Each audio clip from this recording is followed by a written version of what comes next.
Hi, welcome to our channel where we share the most intriguing stories.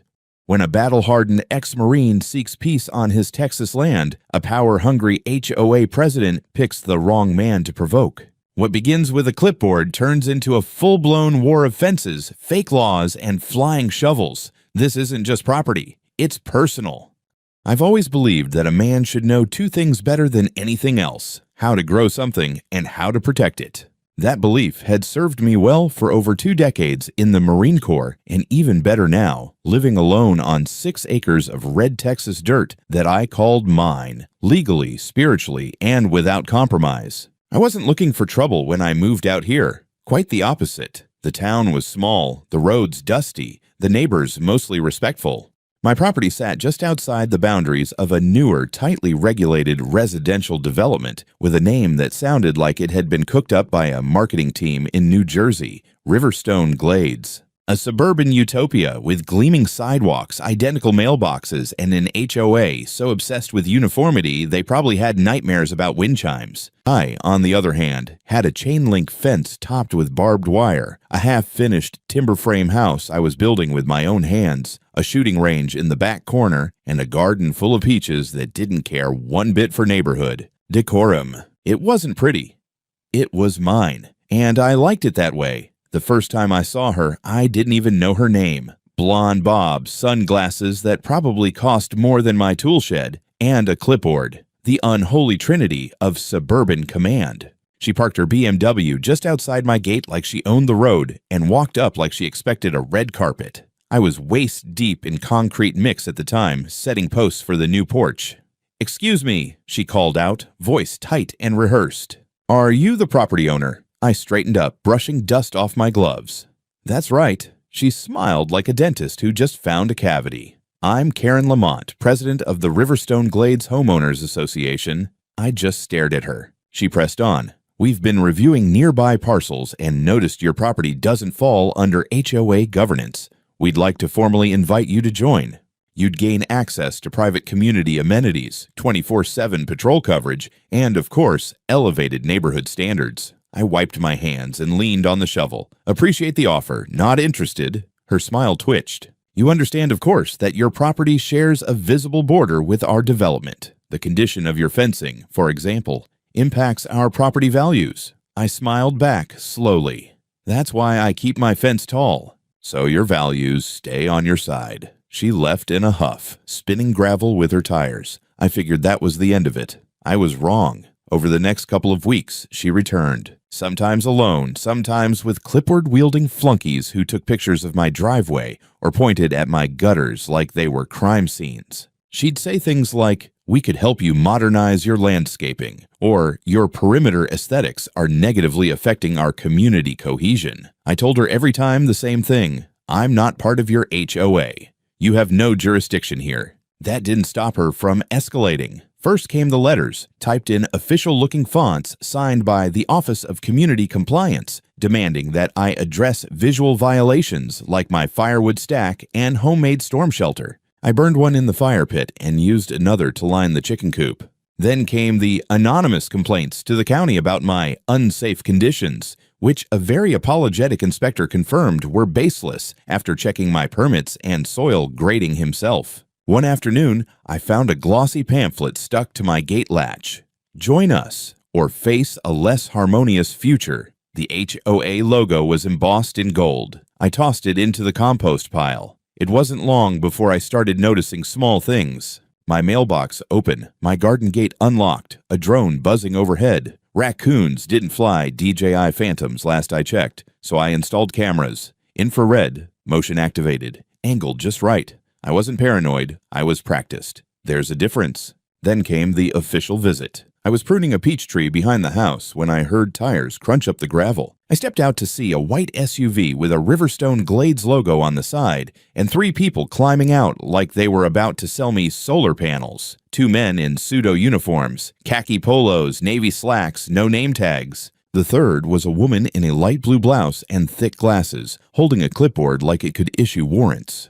"Mr. Donovan," she said flatly, "we're here to perform a visual inspection of your property perimeter." I raised an eyebrow. "On whose authority?" "The Homeowners Association." I'm not part of your HOA. There have been multiple complaints filed regarding non-compliance with community standards. Visual disturbances have been recorded from bordering residences. Under HOA Resolution 5.4, all bordering parcels may be subject to parametric review. That sounds made up, I said. And if you cross that fence, you're trespassing. One of the men shifted like he was about to argue. The woman stepped forward. We don't want conflict, Mr. Donovan. We just need to document the rear section of your yard. Then take a picture from your side of the line. If you cross mine, I will consider it unlawful entry. Now, unless you have a court order or a badge, you can get back in that SUV and drive home. They didn't argue. Not then. They turned, climbed back into the SUV, and drove off. The next day, I got a crumpled, hand-delivered notice that read, in ballpoint pen, "You are creating a hostile barrier between communities. Further obstruction may result in action." No return address, no signature, just a little HOA logo scribbled in the corner. I laughed once. Then I went back to work. But I wasn't laughing anymore when the morning came that changed everything. It was a Thursday, when things turned from annoying to outright absurd. Morning air still hung with the scent of cut grass and diesel from the old John Deere I used to mow the north side. I was just finishing my second cup of coffee on the porch when a different white SUV, newer, shinier, pulled up to the edge of my driveway. No HOA logo this time, just a smugness you could smell before the doors even opened. 3 of them again. Same pattern. 2 men in uniform-ish outfits. 1 woman who looked like a librarian who secretly fantasized about wielding power over parking violations. But this time, they didn't bother with the driveway or the porch. They walked around the side of the property toward the garden gate, as if they knew the layout better than they should. I followed them, calm but with a shovel in one hand. Habit. The woman turned when I caught up. "Mr. Donovan, we're conducting a follow-up inspection. You were informed by our Community Advisory Council."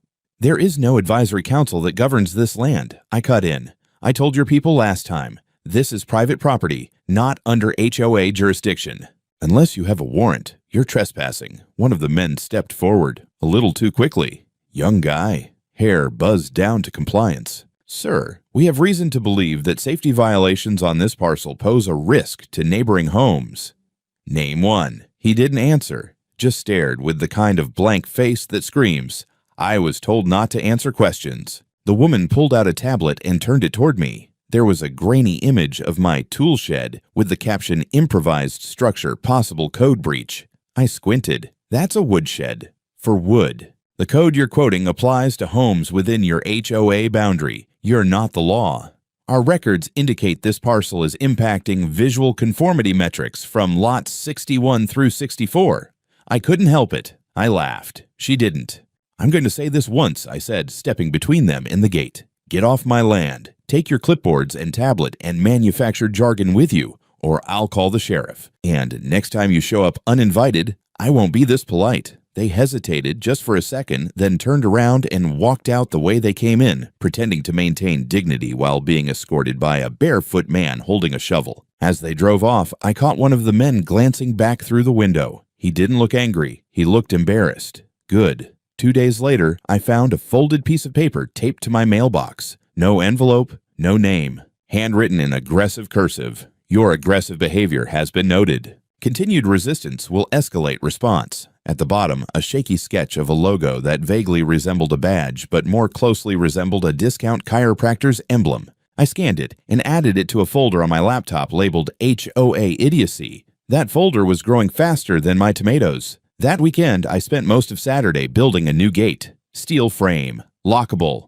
reinforced hinges. If they wanted in again, they'd need bolt cutters and a good explanation. Sunday morning, I woke up to find a new surprise. My power was out. Now, I'm not one to jump to conclusions. I leave that to internet forums and HOA presidents. But I'd had 0 outages in the year I'd been living here. And sure enough, when I checked the breaker and the meter, everything looked fine. Until I followed the external conduit and found the main line cover pried open. Clean job. Like it had been done by someone who knew exactly how to shut down the property without tripping every alarm. Luckily for me, I'd installed a backup generator behind the shed. Kicked on like a charm. Coffee was back in 10 minutes. Cameras, 15. But that little blackout confirmed something for me. This wasn't just bureaucratic pestering anymore. This was strategic. Someone wanted to make life uncomfortable, difficult. They were laying groundwork for something bigger. Monday morning, I received a padded envelope in my mailbox. Inside, a glossy trifold brochure, the HOA again, titled "When You Refuse to Cooperate, What Happens Next?" It was surreal. It outlined a 5-step community escalation protocol as if it were military doctrine. Things like visual documentation, formal notifications, neutral third-party interventions, and then finally, collective corrective action. Not a single page referenced law enforcement, court orders, or actual government. Just this alternate universe where they thought they had real authority. The last page included a list of recently reintegrated properties, lots that, according to the HOA, had been successfully brought under regulation through persistent engagement. Like they were bragging about forced compliance. I knew then I needed to get ahead of this. I dug out the original deed to my land, the boundary surveys, every form and filing I had, made copies, had my neighbor Sam, a retired notary, certify them. I stored the originals in my safe and sent digitals to my lawyer friend Vince over in Amarillo. I wasn't just some cranky loner with a bunker full of peaches. I was ready. Later that evening, I spotted the same white SUV parked half a block away, lights off. Nobody got out, just sat there, watching. They thought I'd roll over. They didn't know who I was. Tuesday morning started like most others, early, quiet, and covered in dew. I was halfway through my usual routine, doing pull-ups on the steel bar welded into the frame outside my garage. Sweat dripped onto the gravel. Ranger, my German shepherd, paced the perimeter like clockwork, occasionally stopping to sniff the air or pee on the exact same fence post he did every day. Life had rhythm out here, rhythm and discipline. That's probably why I noticed the sound right away. A sharp metallic click. Not natural, not wind, not a branch, not even a squirrel messing with something it shouldn't. This was deliberate. Metal on metal, a lock being tampered with. I dropped from the bar, grabbed my towel, and jogged around the side of the house. Motion-activated floodlights already triggered. 3 of them. 2 men and a woman scaling the back fence with the grace of accountants pretending to be Navy SEALs. One already halfway over, another straddling the top rail with bolt cutters in hand, and the third filming the whole thing with a body-mounted camera like this was some sort of reality show. "You've got 5 seconds to stop what you're doing," I barked, loud enough to startle a murder of crows out of the trees. The guy with the cutters dropped down into my yard like he'd done it before. "You're interfering with the lawful duties of community oversight," he shouted back. "No, son," I said, stepping forward, voice calm but steel-wrapped. "You're trespassing on private property. That's a felony." The woman, now fully over the fence, pulled a laminated sheet out of her pocket and waved it like it meant something. HOA Directive 12.3. "Not worth the paper it's printed on," I cut in. "I'm not part of your HOA. Never was. You have no legal authority here."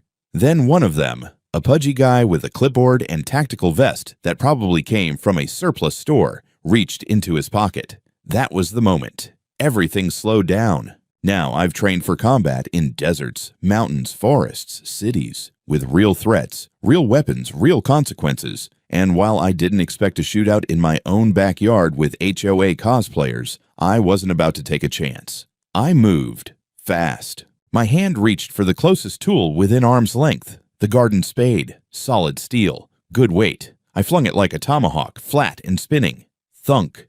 It slammed square into clipboard guy's chest, not blade first, but flat, knocking him back into a bush like a stunned possum. I closed the distance on bolt cutters, twisting his arm into a lock and dropping him to the dirt with a knee between his shoulder blades. His yelp sounded more like a choked apology than resistance. Camera girl turned to run. Ranger was faster. He didn't bite, just blocked her path like a hairy linebacker, growling low enough to vibrate the ground. I jogged up behind her, not winded. She froze, camera still blinking red on her vest. "We didn't know. We thought. We were told." "Yeah," I said. "You were told wrong. I herded all 3 of them into the grass and told them to lie face down, arms spread, no sudden moves. Then I pulled out my phone, dialed the sheriff, and waited. They tried talking. I didn't answer. Clipboard guy had caught his breath and was now moaning about a possible fractured rib. Bolt cutters kept muttering about visual nonconformity violations. The woman started crying, real crocodile stuff. Ranger sat beside me, tongue out, panting like it was a game. 15 minutes later, sirens. 2 cruisers rolled up, lights flashing. First out of the car was Deputy Lance Hayes. Good guy, former National Guard, someone I'd had beers with at the local VFW. He took one look at the scene, the tools, the broken fence latch, the spade in the dirt, and raised his eyebrows. "They really climbed your fence?" he asked. "Right over," I said. "Caught it all on camera."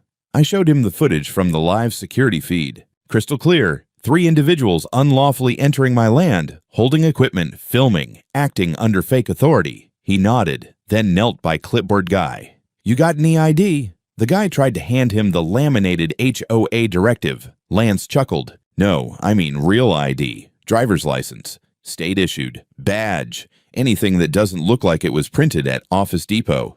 None of them had it. Not even the woman.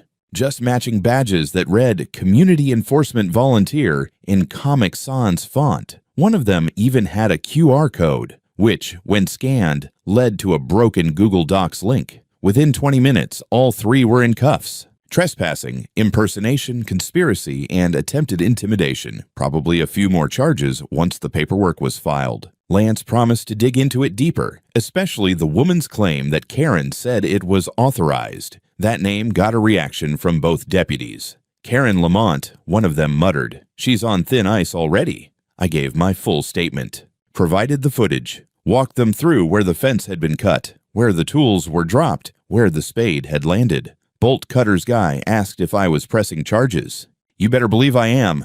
By the time the cruisers pulled away with my would-be home invaders in the back seats, the sun was already up over the ridge, shining golden over my orchard. Ranger barked once, then sat by my boots like we'd just finished another drill. I looked at the spot where they'd come over the fence. Then I looked at the spade, now bent slightly at the shaft. I left it right there in the dirt, as a warning. The station was cool and quiet. Fluorescent lights, linoleum floors, and that faint chemical tang of Windex mixed with burnt coffee. I sat across from Deputy Hayes, my forearms resting on the table, a manila folder between us labeled Trespassing Incident, Donovan Property. To my right, a flash drive loaded with security footage. To my left, a hot cup of station coffee that tasted like regret and cardboard. 3 suspects in custody, Hayes said, flipping through the initial intake forms. None of them have formal law enforcement certification. 2 don't even have clean records. I raised an eyebrow. What kind of records? One was fined for impersonating a building inspector 2 years ago. Tried to shake down an elderly couple for roof violations. The other, well, minor stuff. Vandalism, drunk and disorderly, but nothing that screams authorized community authority. He leaned back and exhaled. "You sure know how to pick your enemies." "I didn't pick them," I said. "They showed up with bolt cutters." The body cam footage, my own camera recordings, and their own GoPro disaster made the case rock solid. Hayes had already gone over them twice. We watched the moment again. The second guy stumbling over my fence with the bolt cutters, the woman filming, the scripted line about visual disturbance, and my shovel flying through the air like a fastball from hell. "Damn good throw," Hayes muttered, not for the first time. "I used to teach precision strikes with entrenching tools," I said. This was just nostalgia. He grinned and pushed the folder toward me. "I'm submitting charges for trespassing, impersonation of enforcement, and criminal conspiracy. You want to add anything civil on top of that? I'd recommend a lawyer. This one's got meat. Already ahead of him. I'd spoken to Vince in Amarillo that same afternoon. Ex-JAG, sharp as they come. He told me, these people think HOA bylaws give them real-world authority. It's like toddlers with walkie-talkies pretending they're the police. We filed for a restraining order that same day against the 3 individuals and against the HOA's right to engage with me directly. Vince also began preparing a civil case against the HOA board itself,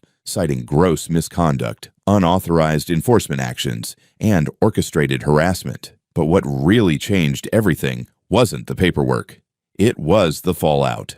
2 days after the arrest, local news picked up the story. Homeowner fights back against rogue HOA raid. Someone at the sheriff's office must have leaked the footage. Suddenly, my inbox was full of subject lines like, HOA abuse stories wanted, can we interview you? And my voicemail filled with people from 3 counties over, thanking me for standing up to the tyrants in polos. That would have been enough. Excitement for a month, but things moved fast. Hayes called me back, and 3 days later, when I walked in, he had that look on his face, the one you get when you find a whole new level of stupid hiding behind the first. "We traced the planning of the break-in back to your old friend," he said, "Karen Lamont." I wasn't surprised. She sent out an internal memo to the HOA board, he continued, sliding over a printed email. Subject line, Covert Assessment Initiative. She called it a necessary escalation. I read the contents. Karen had commissioned the 3 individuals for a non-invasive evaluation of my property boundaries, citing her authority under Special Community Preservation Directives, which, of course, don't exist anywhere outside the fantasy land she'd built in her mind. She didn't put her signature on it, Hayes said, but we got the email headers. It's hers. That was enough for a subpoena. By the end of the week, Karen was brought in for questioning. I didn't see it, but Hayes filled me in. She came in wearing a blazer and pearls like she was attending a brunch fundraiser, tried to brush it all off as a misunderstanding, then tried to play the victim. Claimed she feared for her community's safety and simply wanted to ensure the neighborhood maintained its peaceful image. According to the deputies, the real shift happened when she realized just how much of her plan had been documented. The video, evidence, the unauthorized memo, the email chain where she referred to me as a threat to local cohesion and called my house a visual cancer. That last phrase didn't land well with the county prosecutor. Charges weren't filed immediately, but the investigation was officially opened. In the meantime, Karen was ordered to have no contact with me, direct or indirect, and the HOA board was placed under review for potential systemic abuse of authority. The cherry on top? A week after Karen's interview, I got a visit from one of the HOA members, guy named Clark, nervous type, balding, wore socks with sandals. He handed me a sealed manila envelope and said, "Please don't think we're all like her." Inside, an unsigned letter from a board member, probably Clark himself, apologizing for recent escalations, stating that Karen had acted without full consensus and that a vote for her removal was being considered. Too little, too late. Vince had everything documented. We were moving forward, and I wasn't planning to back down, not after they tried to invade my home, shut off my power, and weaponize bureaucracy like a pack of overgrown hall monitors with a god complex. They wanted a war of forms and fences. Fine, I knew how to fight wars. They say when someone's desperate, they get stupid. Karen must have been real desperate. About a week after the investigation into her started, things on my property finally went quiet. No cars parked down the road, no pamphlets, no HOA scouts with binoculars pretending to birdwatch while holding clipboards. It felt unnatural. Calm in the wrong places, like a clearing before a storm. I didn't trust it, so I did what any man trained to expect the worst would do. I ran my perimeter twice a day, once at dawn, once at dusk. I checked camera feeds, looked for footprints near the fence, checked locks. Nothing seemed out of place until Wednesday morning.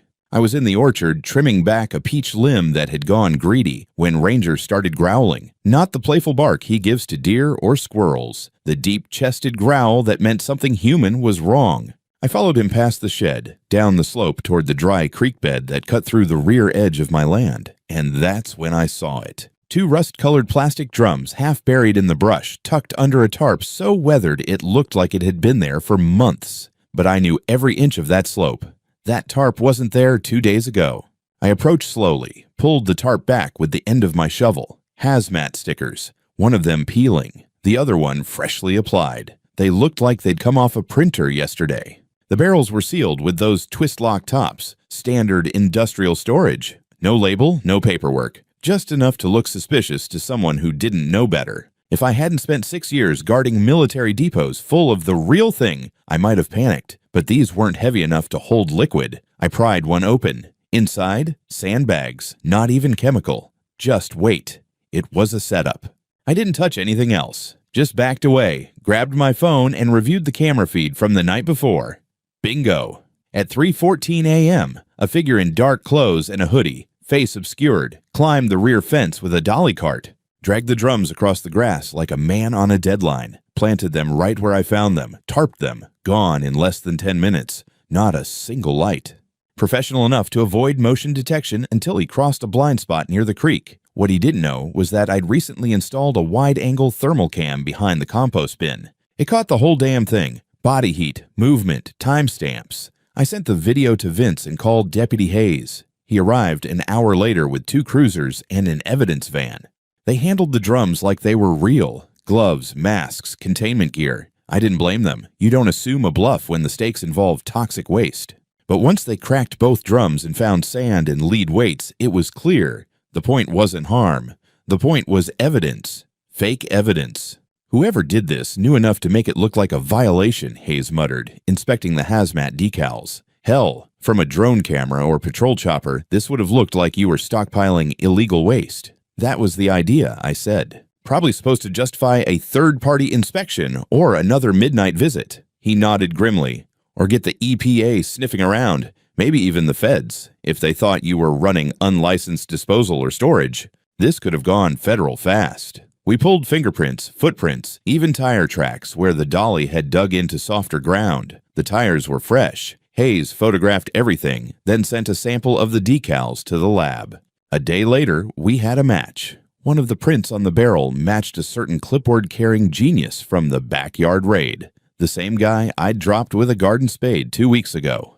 And guess what? That same idiot was still under investigation for breaking probation. Now he just added felony tampering and obstruction of justice to the pile. Even better, the decals used on the barrels had been purchased from a print shop in the next county under an HOA expense account. Karen's signature was on the invoice. That was the moment everything shifted. Until now, the assumption was Karen was just another deluded bureaucrat gone rogue. But this was intent, strategy. She didn't just overstep, she weaponized her position and spent HOA funds to fabricate criminal activity on private land. The DA took one look at the compiled case file and opened a second investigation. This time, criminal conspiracy, falsification of evidence, and malicious misuse of organizational funds. Vince was already drafting the civil amendments. That afternoon, a county hazmat officer dropped by my place just to tell me, off the record, that if those barrels had been called in by a nosy neighbor or drone footage, they'd have likely evacuated a 1-mile radius and brought in federal response teams. I would have been dragged through 6 months of inspections, media, hearings, and lawsuits, all of it based on a lie. That evening, I stood at the back fence where the man had come through. The grass was still pressed from his steps. I set up another floodlight, aimed it dead center on that blind spot. I added 2 new trail cams, 1 thermal, 1 high-res night vision, synced them to a separate hard drive in a locked ammo can. They wanted to play dirty? Good. I fought in places with no rules, where lies were weapons and truth was buried under propaganda. I survived that too. I wasn't just defending property anymore. This had become a full-on war of integrity, and I wasn't about to lose it to a woman in pearls and a playbook full of fake bylaws. I barely slept the next few nights. Not because I was scared, I'd slept through sandstorms and firefights, but because I knew the kind of people I was dealing with now. They didn't give up, they adapted. And when you take away their illusions of power, they don't retreat. They double down. So I stayed ready. Every camera, sensor, and floodlight on my property was tested, upgraded, recalibrated. I added 2 decoy motion sensors, 1 fake, 1 real, to draw attention away from the thermal scope I mounted behind the old greenhouse. I wasn't just watching my land anymore, I was baiting it. Then came the hit. Friday morning, just before sunrise, I reviewed the overnight feed. Nothing for hours. Until 3:22 a.m. 3 figures, night gear, all black, balaclavas, gloves. One had a GoPro strapped to his chest. Another carried what looked like a small drone in a case. The third was holding a clipboard, because of course they were. They breached the same rear fence as the last crew. Not over. Through. Someone had removed a section of the lower mesh earlier that day, probably while pretending to jog or walk a dog along the back trail. They slithered in like raccoons on a mission. The GoPro guy whispered something. I caught it later on audio analysis. Start filming now. Focus on the barrels. The barrels. They were gone, of course, seized by the county after the last stunt. But these geniuses apparently didn't know that. So now they were trying to recreate the scene, acting like they'd caught me with illegal material on tape. One of them even staged a moment, pretending to stumble over a buried drum that wasn't there, while shouting things like, "Yup, Definitely hazardous. This confirms it. It was so badly choreographed, I almost pitied them. Almost. At 3:28 a.m., they started sweeping their lights toward my compost bins and generator box, filming and narrating nonsense like illegal power routing and unregistered storage tanks. I sat watching this live from my tablet, sipping cold coffee. Ranger asleep beside me, unaware he was about to have the best morning of his life. I tapped a single button. 30,000 lumens of halogen floodlight slammed on from 6 different angles. The backyard lit up like a football stadium during halftime. Then came the siren, a custom mod I'd rigged using parts from an old civil defense box. Sharp, fast, and piercing as hell. The 3 invaders scattered instantly. The one with the clipboard screamed and dropped it. GoPro guy tried to run straight for the fence and hit the wire hard enough to bounce off it backwards. The third slipped in the wet grass and slammed face first into the compost pile. Ranger was already on his feet, barking like a beast. I didn't even have to say a word. He sprinted out ahead of me as I opened the back door and followed with my flashlight and Glock holstered just in case. I got to them before they could regroup. Hands on the ground! Don't test me! Clipboard man was already flat. The one from the compost pile groaned and rolled to his side. GoPro guy tried to stand. Ranger lunged, barking 3 inches from his face, and that was the end of his resistance. I didn't need to restrain them. The law did that for me, because as I stood there dialing Hayes, I could hear the faint, panicked voice from GoPro guy's chest cam. Still recording, still streaming to somewhere. We need backup. Kay is gonna kill us if we screw this up. Kay. That's all I needed. Sheriff's deputies arrived in 14 minutes. This time, they didn't ask questions. They just took notes and started zip-tying wrists. They bagged the GoPro, took screenshots from my tablet, collected the clipboard as evidence, which hilariously included a printed inspection checklist with pre-filled comments like unregistered tank, visual confirmed, and photo evidence captured. One of the deputies, a younger guy named Morales, pulled me aside. "You mind if we review the camera cache now?" "Be my guest." He watched the footage, slow and silent. Then he whistled. This wasn't a break-in, he said. This was an operation. They were right. The movements, the coordination, the fact they used a drone to try and scan my shed from above. This wasn't amateurs fumbling around anymore. Someone was giving them structure, orders. Hayes showed up an hour later, barely out of bed, but wide awake after 10 seconds of reviewing the footage. "This is organized harassment," he muttered. "And I think we just got what we needed." They pulled one of the suspects aside, the one who dropped the clipboard, and started asking soft questions. He folded in under 5 minutes, said they'd been hired by a consultant for the HOA. Paid in cash, given gear, given instructions. Hayes asked if the consultant had a name. The kid swallowed and whispered, "Karen." That was it. This wasn't just HOA overreach anymore. It was a planned smear campaign. A staged criminal narrative designed to destroy my reputation and potentially trigger state or federal intervention. And the president of a homeowners association had orchestrated it like a community theater production of Enemy of the State. Only one problem: she picked the wrong damn protagonist. By the following week, the sheriff's department had handed the case off to the county prosecutor. What had started as a trespassing report was now 2 folders thick and labeled State of Texas versus Karen Lamont et al. Criminal conspiracy, evidence tampering, harassment. Vince couldn't hide the satisfaction in his voice when he called. "We're going scorched earth," he said. "Civil, criminal, financial. By the time we're done with her, she'll be lucky if she's allowed to organize a bake sale without a state supervisor." And I believed him, because the more we dug, the worse it got. Turns out Karen's HOA wasn't just petty and power drunk. It was financially corrupt. Over the next several days, subpoenas went out. HOA board members were questioned under oath. One cracked almost immediately and turned over meeting minutes from the past 2 years. The content made my jaw tighten. Misuse of discretionary HOA funds for unsanctioned enforcement activities. False HOA welcome packages given to new buyers that falsely claimed mandatory compliance with HOA rules, even for plots like mine, outside the jurisdiction. Neighborhood maintenance contributions collected in cash. No receipts, no tracking, no accounting trail. They weren't running a community association. They were running a soft extortion racket dressed up in suburban khakis. Meanwhile, Karen had lawyered up. She went quiet, No press statements, no appearances at HOA meetings, no little neighborhood strolls in her heels and sunglasses. But the damage was done. The county opened an audit of the HOA's finances. The IRS was notified, and in the civil lane, Vince filed our lawsuit, Clayton Donovan versus Riverstone Glades HOA and Karen Lamont personally. Charges: harassment, trespassing, conspiracy to defame, attempted evidence fabrication, emotional distress, property damage, attempted civil fraud through fraudulent representation of jurisdiction. We served them through their legal counsel. I made sure it was hand-delivered during one of their emergency board meetings. But the part that really got under their skin was when Vince requested a temporary injunction against any further action by the HOA toward me or my property, effective immediately. The judge granted it within 48 hours. That meant no letters. No flyers, no unauthorized visits, no neighbor complaints. Nothing. If I so much as found another anonymous memo on my gate, they'd be in contempt of court. I started sleeping again. Sort of. The local news came knocking. They wanted interviews. I said no. This wasn't about fame. It was about principle. But Vince agreed to speak off-record to a few outlets. The headlines hit hard. HOA president accused of orchestrating criminal break-in.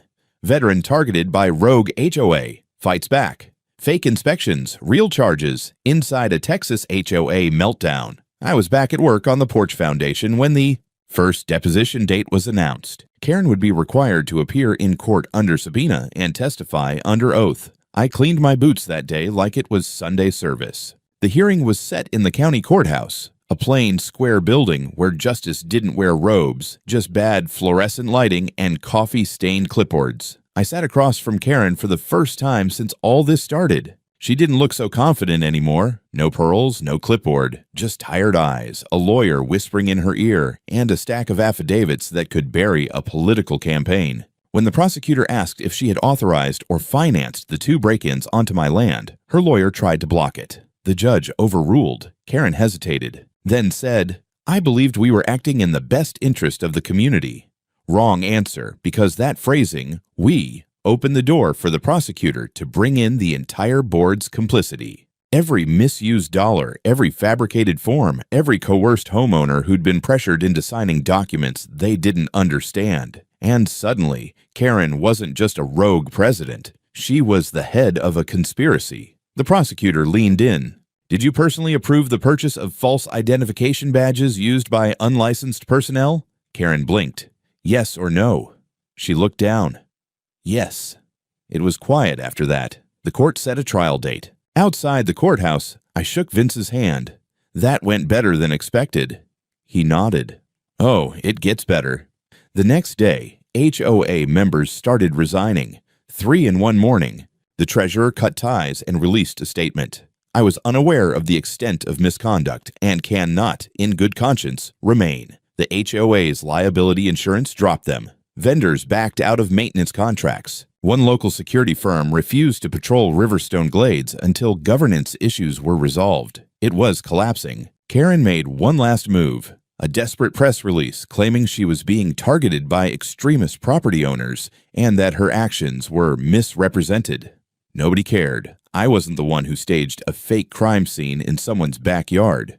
Courtroom 3 was packed, not in the live-action drama kind of way, but with tight-lipped residents, folded arms, and HOA board members who looked like they'd rather be anywhere else. News cameras weren't allowed inside, but the hallway was lined with local press and a few activists holding signs that read things like "HOAs aren't governments" and "Property rights equals civil rights." I sat in the front row with Vince.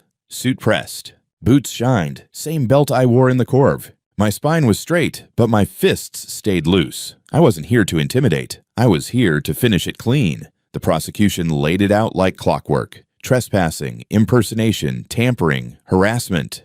Emails from Karen, video evidence from the break-ins, financial records tracing community funds to false operations, footage from the GoPro they were dumb enough to bring. Then came the part that sealed it. An elderly couple testified, new to the neighborhood, who'd been told by Karen that if they didn't pay an initial compliance bond, their landscaping would be forcibly corrected. Another man told the court how he was fined for a visual. Infraction because he'd left a ladder in his driveway for more than 3 hours. He wasn't even part of the HOA. It wasn't just about me anymore. Karen sat still. Her lawyer barely spoke. When the judge ruled, his voice was calm. No theatrics, just the law.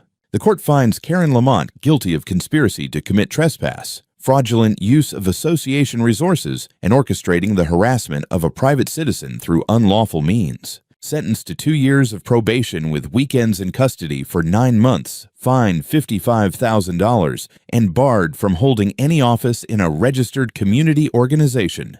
She blinked. Once. That was all. The 2 men who'd broken into my property, GoPro and clipboard, were each given 6 months suspended sentence, community service, and mandatory counseling. The woman from the first inspection raid got off lighter, but only because she cooperated and testified. And the HOA. That was where Vince really went to work. The court ordered Riverstone Glades HOA to pay me $120,000 in damages, half for emotional and reputational harm, half for legal and property-related costs. Publicly issue a statement acknowledging their actions were outside legal bounds, submit to a full external audit, and restructure under a court-appointed interim board. The board was disbanded within a week. Karen resigned before they could fire her. Her house went up for sale 2 months later, listed as motivated seller, price to move. No one came to her going-away party. You'd think that would be the best part, but it wasn't. The best part came a month later, in the form of a knock at my gate. It was the same neighbor who once glared at me for my aggressive signage. Middle-aged, buttoned up, the kind of man who probably balanced his checkbook with a ruler. He cleared his throat and said, "I just wanted to say, I think we were wrong. About you. About this whole mess." He handed me a fresh peach cobbler in a foil tin. Didn't say much else. After that, they started waving when they drove by. I didn't wave back. Not at first. But I started nodding. That was enough. I didn't rebuild the broken fence panel. I left it as is. Reinforced, but slightly scorched from the motion-activated spotlight I'd wired to go off at random intervals. On the inside of the gate, I hung a simple wooden sign. Private land, not under HOA. You step in, you deal with me. No threats, no nonsense, just truth. I still train every morning, still work on the house, still take Ranger for laps around the property. But now, I get the occasional visitor from 2 streets over, quiet folks with serious questions. How do I check if my property's actually under HOA? Do I need to pay these fees? Can they really do this? I help them out. I show them where to find their plats, explain their rights, teach them how to push back with words before they ever need a shovel. Funny how quickly a rogue HOA can turn a guy into a local myth.